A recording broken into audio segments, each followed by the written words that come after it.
karena gas air mata. Lesti menangis dibanting Bilar. Maksudnya apa? Yo gini. Maksudnya apa? Keder TV, ketawa tanpa khawatir.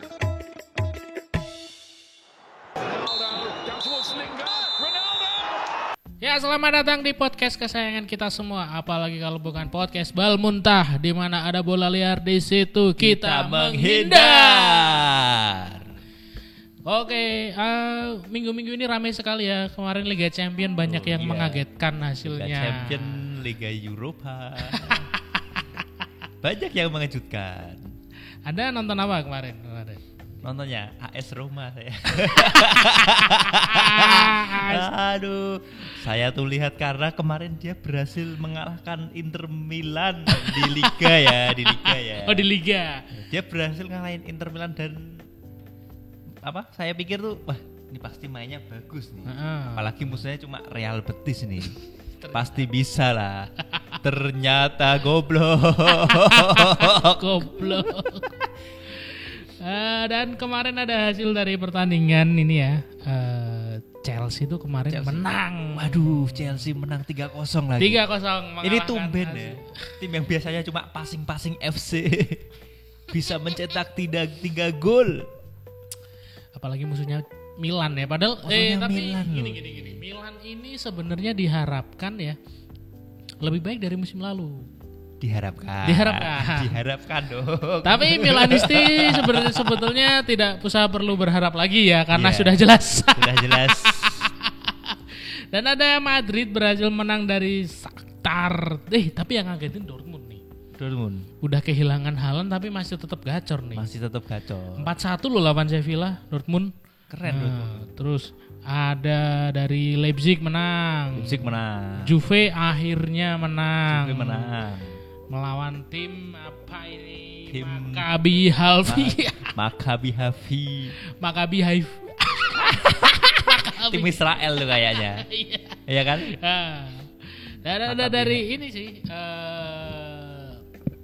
Ada tim besar yang pemainnya ini sekaligus pemiliknya, tapi melawan Benfica saja imbang. Diisi oleh pemain tidak tahu diri, pemain terbaik. Aduh. Terus ada Neymar juga di sana tapi melawan Benfica saja imbang. Sudah kayaknya PSG ini memang ini ya. Yaudah kalian tuh mainnya di liga-liga itu aja, liga-liga petani lah. PSG itu jago kandang ya. PSG jago kandang, mainnya mending di liga-liga petani aja gitu. Dan yang menarik kemarin ada hasil pertandingan MU berhasil mengalahkan Omonia, tapi mengalahkannya pun susah payah kemarin. Banyak peluang-peluang itu peluang-peluang MU tuh ya. Jadi umpan sini, umpan Ronaldo. Itu tendangan Ronaldo itu ini banyak ini netizen apa ya? Fan-fan Manchester United yang bocil-bocil tuh Ronaldo cacat nih, udah enggak bisa main lagi nih Ronaldo nih. Ini biasanya ini pengikutnya Windah Basudara. Wah Ronaldo cacat nih. Ronaldo gak bisa main. Bang sebut namaku bang. Windah Basudara. Dan di Inggris ini ada Arsenal juga menang. Arsenal menang 3-0 kemarin. Yeah. Kemarin ada info katanya N'Golo Kante ini katanya mau direkrut Arsenal. Waduh. kayak ini ya, kayak gitu tuh teringat sesuatu ini lagi gitu. Setiap pemain yang kayaknya udah habis di Chelsea sebelum mereka pensiun tuh mesti mampir ke Arsenal dulu. Iya. Peter Cech, David Luiz, William. Mereka tuh tidak ingin membuat Arsenal jadi lebih bagus, tapi mereka ingin merosotkan Arsenal. Menghancurkan Arsenal. Tolong dari pihak manajemen Arsenal segera sadar kalau pemain-pemain kayak gitu tuh sebenarnya tujuan niatnya tidak ingin memperkuat kalian ya. Tujuannya hanya ingin membuat Arsenal ini semakin merosot. Iya. Karena Arsenal lagi bagus-bagusnya bos. Lagi bagus-bagusnya sekarang ngapain, gak usah nambah-nambah dulu lah. Gak butuh, Arsenal tuh gak butuh kayak gitu. Arsenal sudah punya Granit Xhaka semakin bagus dengan Gabriel Jesus, Martinelli juga udah bagus. Arsenal tidak butuh main-main seperti itu ya. Gak butuh, buat apa? Udah tapi komposisi tim yang sekarang tuh udah perfect lah. Tapi ngomong-ngomong saya jadi ingat kemarin ya. Saya jadi memang ada yang berbeda dari saya. kemarin kita taruhan MU lawan City. Ya, MU dicukur habis ya. Ini saya megang City ngepur 2 saya. Saya ngepur 2 menang loh, Bro. Ini adalah bentuk ini ya. Jadi MCT berhasil mencukur MU dan Singgi berhasil mencukur rambut saya. Jadi taruhannya yang kalah cukur rambut. Jadi kalau di luar sana ada yang ketemu Faisal, kamu cukur kenapa? Biar rapi. Dipaksa keluarga. Aslinya kalah totoan. Aslinya kalah totoan dia. Memang brengsek. Saya udah yakin kalau MU kayaknya MU bisa nih ketemu City nih, karena MU itu kalahnya kalau ketemu tim-tim kecil dan menang kalau tim gede. Nah, kenapa di MCT kemarin kok kalah? Tapi memang yang menarik di laga MU MCT kemarin adalah kedewasaan supporter dari Manchester United sendiri gitu. Jadi di tengah-tengah laga udah 3-0 ya. Udah 3-0 di tengah-tengah laga para penonton memilih pulang daripada emosi. Daripada membuat kerusuhan mending pulang.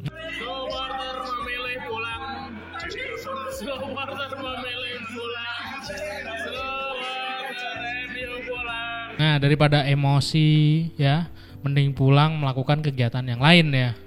Misal pergi memancing atau dolaning time zone. Ya kan dolaning time zone joget-joget pasti seneng meneh kan. Seneng meneh. Basketaning time zone ya. Kan ada pilihan hiburan lain daripada ngumpulin tiket time zone kan. Banyak ditukerinmu gambar MU terus dibanting. Pokoknya mereka lebih memilih mencari hiburan lain lah. Iya, ngapain? Kan masih isih nyandak lah ya. Dan laga kemarin kan sore kan. Sore tengah-tengah laga masih jam berapa? Pergi ke bioskop juga masih nyampe. Iya, maghriban dulu tapi. Iya sih. Mendoakan MU. Memang di Inggris komunitas Islam sudah mulai banyak memang. Menurut ada statement dari Messi kalau dia tuh nggak bakal mau jadi pelatih setelah pensiun nantinya. Tapi dia juga ngelihat nih Zidane ya. Zidane dulu juga pernah membuat statement yang sama. Tapi nyatanya jadi pelatih juga. Juara champion 3 kali. Tapi memang ini nih yang mungkin yang terlihat dari di media selama ini, Zidane ini adalah pelatih yang mampu membawa trofi untuk tim gitu ya. Tapi yang orang-orang tidak lihat adalah Zidane ini adalah salah satu pelatih yang cari aman. Iya, dia ngelatihnya tim yang udah jadi. Dia memilih melatih untuk tim yang udah jadi. Terus giliran katakanlah tim ini udah waktunya regenerasi, Zidane cabut pasti. Zidane memilih aman. Coba Zidane suruh ngelatih Salernitana gitu-gitu ya. Zidane suruh melatih katakanlah pilih kayak tim yang sulit kayak yang dipilih Borneo FC. Atau Zidane ini jangan jauh-jauh deh.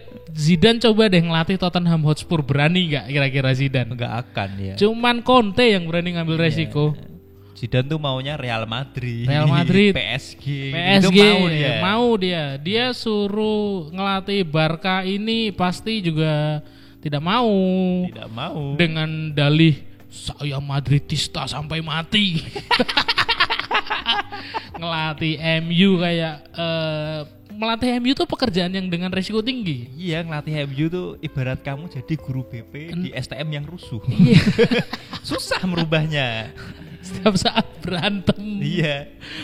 Pemain tidak di dalam antar pelatih lah, antar pemain lah. Pemain tidak mau mendengarkan taktik pelatih. Itu cuman ada di MU. Pemainnya cabut ya, Ronaldo Ronaldo cabut. Ya memang melatih di MU tuh adalah susah melatih di MU. Tapi memang ini ya mungkin saat ini Messi memang tidak kepikiran, tapi setelah mungkin Messi pulang ke Argentina, kemudian dia sudah bosan hidup di Argentina, sudah BU. Karena Xabi Alonso pun sekarang jadi ngelatih di Leverkusen. Nah, mungkin ya Messi untuk beberapa tahun, jadi kayak jeda 2 tahun 3 tahun setelah tidak ngapa-ngapain, pasti Messi akan kepikiran melatih. Iya kan, apalagi duwe bojo, duwe anak. Tidak bisa. Pensiun ora kerja. Tidak bisa. Pemain sepak bola gak dapat pensiunan kayak PNS ya, gak dapat. Tapi kalaupun Messi mau ngelatih, pasti Messi akan memilih ngelatih di Eropa. Iya. Karena kalau ngelatih di kayak tim-tim di mana ya, di Liga Argentina. Liga Argentina. Itu kayaknya penuh resiko. Wah, penuh resiko. Penuh resiko seperti karena ini ya tim-tim di sana tuh kerusuhannya seperti di Liga Indonesia. Oh iya dong. Kayak Boca Junior. Contohnya tadi pagi Boca Junior. Boca Junior, ngapain kamu rusuh-rusuh? Tidak ada hujan, tidak ada angin, tiba-tiba rusuh loh. Terus ditembak gas air mata juga loh. Aduh, berarti seperti di Kanjuruhan kemarin iya, ya? Seperti di Kanjuruhan kemarin. Tapi saya salutnya ya, nggak ada korban jiwa di situ. Dan penembakan gas air matanya pun ini sesuai prosedur. Yeah. Jadi memang yang ditembak itu yang bagian rusuh, terus pintu stadion juga terbuka semua. Jadi kalau yang mau keluar monggo. Ya, yang mau mainan asap gas air mata monggo. Kalau yang nggak mau ya bisa keluar. Nah, tapi memang memang tidak mungkin lah Messi pasti tidak kepikiran melatih. Pasti Messi akan melatih. Pasti akan melatih. Bisa aja nanti Xavi butuh pengganti atau mungkin Xavi akan masukin Messi di Barcelona B. Nah kan bisa tuh di Barcelona B, terus nanti jenjang eskalasinya setelah di Barcelona B Messi di Barcelona utama. Terus Xavi jadi main lagi. Yeah. Terus ini dipanggil lagi. Karena gini, kalau kita ngelihat Xavi Hernandez ya, kayaknya Xavi itu juga gregetan lihat pemainnya gitu. Pengen main gini loh. Nah di Inter kemarin sama Inter juga ini kan kalah kan? Kalah dia. Protes handsball lah, apalah. Maksudnya gini loh, punya Lewandowski, punya pemain ya memang ini kena karena international break kemarin kena cedera semua kan. Terus De Jong juga. Nah, lah De Jong kalau tidak cedera juga tidak main. Tidak bisa mengharapkan De Jong kalau. Yeah. Jadi ngeharapin Lewandowski itu tetap apa ya di Liga Champions nggak bisa gitu. Nggak bisa. Di domestik pun juga nggak begitu tajam. Makanya kayak Lewandowski, Ronaldo itu udah bukan zaman kalian lah sekarang lah. Iya ya. Padahal kalian ikut ngelatih aja lah. Iya, udah istirahat. Nggak malu sama Haaland ya. Iya. Haaland itu bukan pemain, itu monster itu. Itu robot ya. Dia robot. Tahu Kojiro Hyuga itu kan di Tsubasa itu kan. Itu Haaland itu. Tapi ini yang menarik adalah kemarin waktu laga Liga Champions wasit kan ini ngejatoin ini spray yang buat ini kalau ada pelanggaran tuh loh. Jatuh. Diambilin sama Erling Haaland. Habis itu masih sempat-sempatnya nyetak gol loh. Iya. Tidak masuk akal memang Haaland ini. Golnya pas lawan MU. Waktu sundulan itu dijaga 5 orang loh ya. 5 orang. 5 orang ngapain kalian?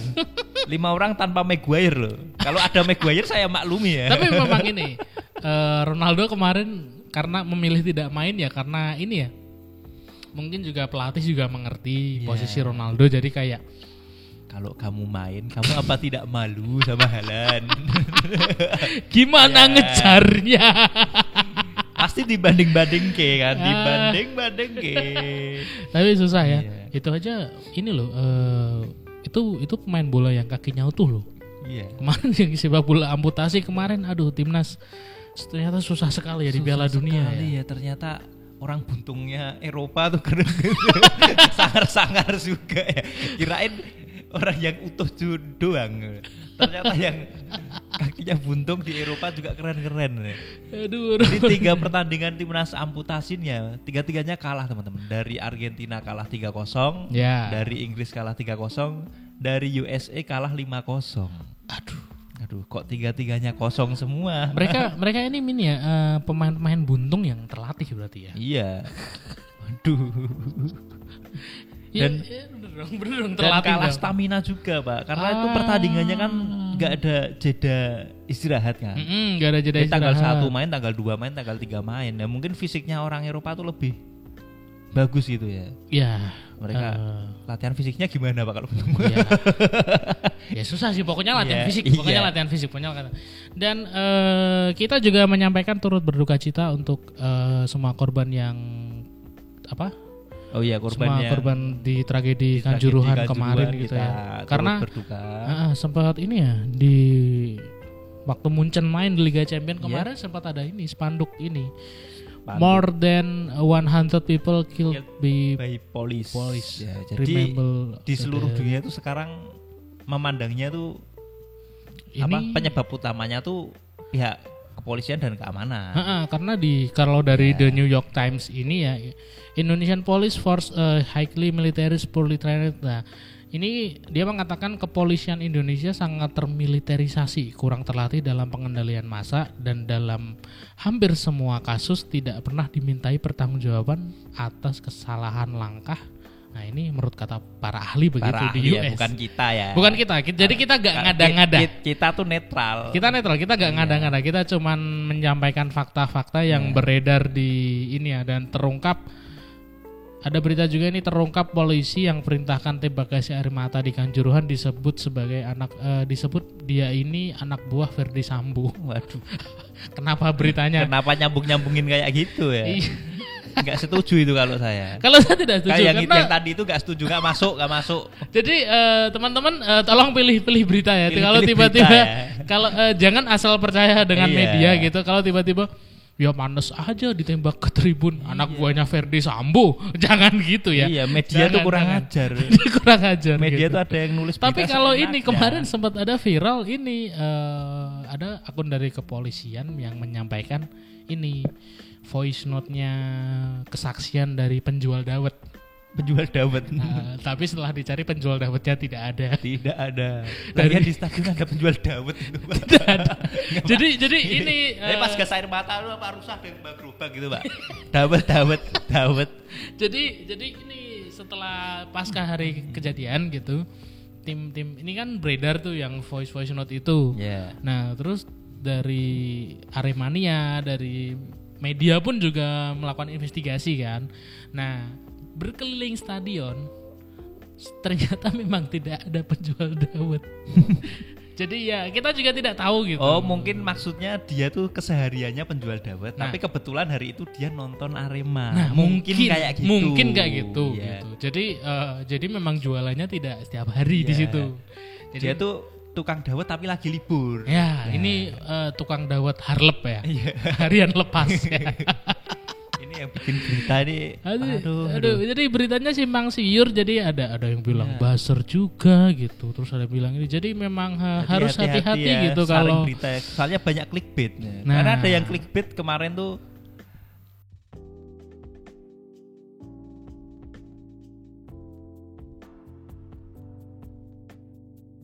Kamu ya, saya tahu kalian mau nyari traffic ya, tapi ya nggak gitu juga. Kenapa dari gas air mata ke Lesti Bilar? Gitu loh. Si Lesti itu dibanting sama Bilar bukan karena gas air mata juga ya, gitu. Bukan, ya. Lesti juga nangis itu bukan gas air mata. Tapi ini kita juga sempat nemuin beberapa fakta ya. Jadi dari ini memang ada kejanggalan yang terjadi di laga Arema melawan Persebaya kemarin. Jadi ini tuh tiket melebihi kapasitas. Jadi panitia kelebihan berapa ribu tuh kemarin? Nah, Panpel ini mencetak tiket melampaui kapasitas. Jadi ini Bapak Menko Polhukam Mahfud MD mengatakan sebelum laga aparat sudah mengusulkan agar tiket dicetak sesuai kapasitas. Kapasitasnya adalah 38.000. 38. Yang dicetak 42.000. Berarti kelebihan 4.000 penonton ya? Ya, berarti kelebihan 4.000 penonton. Pelumpulannya gimana itu? Padahal di dalam itu ya ada ibu-ibu, ada anak kecil juga. Gitu, bahkan ada video yang viral tuh ada anak kecil yang lagi ngerayain ulang tahun gitu ya. Dan alhamdulillahnya semuanya selamat tuh satu keluarga. Ya, satu keluarga itu alhamdulillah ya gimana ya, susah. Terus ada juga ini tetap main malam dah. Dilansir dari waremania.net. Yes. Polres Malang dan Ketua Panpel Arema Bapak Abdul Haris menyarankan liga digelar pada sore hari. Namun PT Liga Indonesia Baru, PT LIB ya selaku operator liga menolak dan tetap digelar pada pukul 20.00. Ini bagian dari usaha mitigasi karena makin malam maka tingkat kesulitan pengamanan akan meningkat. Jadi iya, soalnya kalau malam itu kan ya emang sih ratingnya tinggi soalnya semua orang bisa nonton. Mungkin yang kalau main sore kan ada yang kerja nggak bisa nonton. Ya nggak kerja. Tapi kalau kan ini loh kalau main malam kan ya buruh pabrik shift 3 tetap tidak bisa. Tetap bisa nonton ya. Iya. Habis nonton berangkat kerja ya. Iya. Buruh pabrik shift. Tapi itu nggak berbahaya Pak. Yang berbahaya itu kalau yang habis kerja udah capek-capek semua. Orang kalau capek kan gampang tersulut emosi Pak. Oh iya ya. Apalagi dengan kondisi massa sebanyak itu diprovokasi. Aduh. Ya. Dan ini penonton invasi lapangan. Jadi setelah laga berakhir, penonton Arema kecewa dengan kekalahan kemudian menginvasi lapangan. Gak ada penonton Persebaya. Memang gak ada Persebaya yang hadir. Gak ada. Jadi bonek tuh gak ada yang datang. Tapi gak semua kecewa, cuma sebagian. Sekitar 3.000-an yang berusaha masuk ke lapangan. Sisa. Jadi total berapa tadi? 42.000 yang masuk ke lapangan itu cuma sekitar 3.000-an. Berarti kan bisa ada 3.000 banyak itu Pak. Iya banyak sih ya. Lalu pemain bola cuma 22 aja itu udah hampir full ya. Iya, udah kelihatan banyak orang lah di tengah lapangan. Itu 3.000 loh. Nah, sisanya diam di tribun untuk nanya kenapa sampai kalah atau melampiaskan. Jadi yang turun ini cuma sekedar mau nanya ke ini manajemen sama pelatih. Jadi awalnya kok bisa sampai kalah. Ada video yang jelas yang 2 orang awal pertama turun itu cuman di video, tapi kita kan nggak bisa dengar suara mereka ya. Ya kita juga nggak bisa dengar suara. Yang 2 itu cuma datang ngambilin pemain langsung memeluk pemain Pak. Jadi kayak ngasih motivasi. Itu captionnya ya kita kan nggak tahu, nggak ada suaranya kan. Kita juga nggak tahu. Kita juga nggak tahu. Setelah 2 itu turun tiba-tiba kok makin banyak yang turun. Nah, ya mungkin saking banyaknya orang yang turun tuh pasti ada oknum lah salah satu. 1-2 itu ada lah. Jadi menurut saya tuh di supporter ada oknum, di polisi juga ada oknum. Karena apa ya, kayak di demo-demo itu kan juga kadang gitu kan. Sebenarnya ada satu orang turun mediasi komunikasi dengan pihak aparat baik-baik aja. Tapi ada satu orang bangsat di belakangnya udah bantai aja. Mungkin kayak gitu ya, kemungkinan ya. Kita nggak tahu benernya seperti apa dan keputusan menembakkan gas air mata pun juga salah itu menurut saya. Harusnya kan polisi kan ada water cannon satu. Water cannon dulu lah, disemprot air dulu lah. Disemprot air. Kalau water cannon kan nggak meninggal lah Pak. Karena paling masuk angin lah. Iya, nggak sampai masuk rumah sakit. Iya, gitu. Masuk angin paling ya. Masuk angin. Terus kan polisi juga bawa tameng kan. Polisi juga bawa tameng Spartan ya. Tameng Spartan. Jadi ya kalau kan ada buat mukul mundur gini aja baris gitu kan. Jadi memang ini ya, memang apa namanya di stadion di Indonesia mungkin belum bisa memadai seperti yang ada di Perancis ya. Iya, dan bisa ini sambil pakai jacuzzi. Jadi kalau di Indonesia nggak bisa. Dan siap-siap kena tembak terus kena kerusuhan nanti kalau di Indonesia. Laporan PSSI ke FIFA ya, ini perbuatan oknum bukan pemerintah Indonesia. Ini FIFA-nya kalau dengar ketawa mungkin Pak. Ya oknumnya tuh siapa? Nah ya oknumnya siapa gitu. Kalau kamu bisa nyebut itu oknum, berarti kamu tahu dong pelakunya siapa. Harusnya ditangkap itu. Oknum-oknumnya tuh ditangkap. Dan PT LIB tidak memverifikasi Stadion Kanjuruhan ya. Terakhir kali diverifikasi adalah tahun 2020. 2020 berarti udah 2 tahun nggak diverifikasi ya. Hingga akhirnya Polri mengumumkan 6 tersangka tragedi Kanjuruhan kemarin. Siapa aja itu 6? Ini ada Insinyur Ahmad Hadian Lukita sebagai Dirut Utama PT LIB. Terus ada AHA Ketua Panpel ya. Ketua Panpel. Terus ada SS Security Officer. Security atau officer? Security. Jadi kayak officer keamanan gitu ya, untuk pihak stadion. Terus ada Wahyu SS selaku Kabak Ops Polres Malang. Terus ada juga Brimob Polda Jatim terus sebagai tersangka. Terus ada PSA Kasat Samapta Polres Malang. Jadi kalau yang dari pihak kepolisian tuh beritanya semuanya udah dicopot ya, udah dicopot. Dan sekarang yang nembakin gas air mata juga sedang diperiksa semua. Sudah diperiksa semua. Terus ada para tentara yang menendang itu tapi kayaknya udah minta maaf ya, udah minta maaf, ketemu sama pihak keluarga yang ditendang itu yang viral itu ya. Sudah nawarin juga anaknya untuk masuk ke TNI. Tapi anaknya nggak mau kayaknya ya. Anaknya nggak mau, lebih milih wirausaha. Usaha jualan baju TNI. Jadi memang apa ya, karena dari PT LIB tidak melakukan verifikasi, terus Panpel tidak menyiapkan rencana darurat sesuai regulasi keamanan PSSI, ya akhirnya ya semua jadi tersangka gitu. Terus ini, dan yang paling mengagetkan adalah PSSI baru tahu hak dan kewajiban supporter dilindungi dalam Undang-Undang Nomor 11 Tahun 2022 tentang keolahragaan ya, tapi malah para penonton dan supporter ini sering menjadi korban. Saya tuh sebetulnya juga baru tahu, tapi kalau kalian PSSI lah, masa nggak tahu sih? Jadi memang kita berharap ya nunggu kejadian dulu baru berbenah. Nunggu kejadian dulu baru berbenah gitu ya. Mereka baru kejadian langsung baca undang-undang lagi. Ya. Loh, kok ada undang-undang ini ya? Loh, kok ada ini ya? Ini kapan dibuatnya?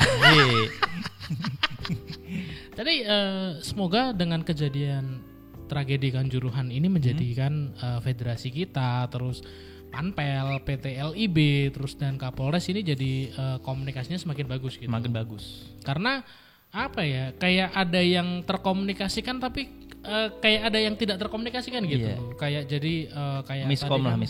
Jadi apa namanya? Ketika ini tidak di PSSI dinilai, ada berita mengatakan PSSI dinilai tidak mengikuti aturan-aturan yang ada di dalam FIFA. Di dalam stadion tidak boleh menggunakan gas air mata, di dalam stadion harus menggunakan pengamanan yang khusus, harus gimana-gimana menurut FIFA. Tapi ketika PSSI ditanya seperti itu, PSSI mengatakan polisi punya SOP sendiri. Waduh. Ya, jadi kayak ada miskomunikasi gitu. Jadi karena ini kan eventnya federasi. Federasi ya harusnya ngikutin federasi. Ya harus ngikutin federasi gitu. Jadi ini emang kerusuhan di luar aksi massa. Ya, aksi massa, demonstrasi gitu, itu baru pakai SOP polisi mungkin. Jadi jangan sampai ada lagi kalau misal ada kerusuhan dikit malah yang kena yang tidak ikut-ikut kayak yang duduk di tribun malah ditembak gas air mata, sedangkan pintu-pintu juga terkunci. Itu tolong jangan sampai kejadian lagi gitu ya. Dan dengan ini kita berharap juga ya, semoga semuanya berbenah dulu dari mulai Kapolri, federasi ini berbenah semua, terus dan kompetisi kita setuju kalau kompetisi jalan lagi, tapi tolong ini berbenah dulu gitu. Berbenah dulu lah. Kasih waktu dulu. Gak usah lah kayak yaudah kita akan berbenah sambil jalan sirahmu ya. Gak bisa sambil jalan. Gak bisa kayak gitu, gak bisa. Berbenah dulu gitu, karena apa ya, dalam waktu dekat akan ada ini sih Piala Dunia U20 terus Piala Asia. Nah kan jangan sampai dari segi grup-grup umurnya berapa kan lolos semua tuh Pak. Jangan sampai ini ya ke warga-warga dari belahan dunia tuh menganggap bahwa sepak bola di Indonesia itu tidak aman gitu. Kayak kemarin di berita sempat diwawancara kayak pemainnya Thailand tuh sekarang juga agak takut untuk main ke Indonesia. Padahal nggak apa-apa lah. Gak apa-apa gitu. Jadi ya memang ini gak apa-apa kalau kita nunggu berbenah ini kayak waktu setahun, 2 tahun, 3 tahun, gak apa-apa kita tungguin. Yang penting berbenah dulu aja. Yang penting kalau ini liga kompetisi mulai jalan lagi, sepak bola di Indonesia mulai jalan lagi, gak apa-apa, jalan selama itu udah bener sesuai dengan standarisasi FIFA, terus standar-standar keamanan yang ini udahlah jalan gak apa-apa kalau mau jalan lagi. Tapi tolong kalau udah bener gitu. Ditunda dulu lah Pak. Tunda dulu liganya nggak apa-apa. Liganya tunda nggak apa-apa sambil menunggu Carlos Fortes sembuh. Memang itu tujuan kita Jadi tunda aja dulu sampai PSIS sampai PSIS nih timnya udah solid lagi. Menuju performa terbaik lagi. Kalau kemarin nggak ditunda, Fortes nggak main Pak. Gitu. Duduk di tribun sama Pak Hendy lagi nanti nonton dia. Jadi supaya PSIS punya pelatih bagus lagi, punya strategi bagus lagi, dan punya kekuatan pemain yang memang fit banget gitu kan. Jadi kita senang lagi nonton PSIS menang ya kan. Jadi tolong kompetisinya boleh dijalankan, tapi berbenah dulu sampai semua sistemnya ini beneran aman dan sampai Fortes sembuh total. Jadi kita selalu mendoakan yang terbaik untuk sepak bola Indonesia ya. Karena nggak ada sepak bola nggak ada hiburan lah. Ya pokoknya itulah. Jadi kita juga turut berduka cita untuk keluarga korban yang sudah ditinggalkan. Semoga lekas mendapatkan keadilan ya. Apalagi kemarin Mata Najwa udah mulai datang ya, terus lagi. Dari CEO-nya Arema ya, itu Juragan 99 itu juga udah bertanggung jawab, udah mendatangi rumah korban satu persatu ya. Semoga terus ada juga BTS yang itu ikut donasi. Bagus banget BTS dan dapatnya 400 juta. Mantap BTS. Terima kasih BTS. Saya cinta BTS. Saya cinta ARMY. Wow. Taehyung. Jadi mungkin itu aja episode Bal Muntah kali ini ya. Semoga sepak bola Indonesia semua menuju lebih baik dan lekas berbenah ya. Tonton terus Bal Muntah hanya di Konder TV bersama saya Faisal Aditama dan saya Sigi Sahara. Kami berdua pamit undur diri. Tonton terus Bal Muntah, di mana ada bola liar di situ kita menghindar. Kender TV, ketawa tanpa khawatir.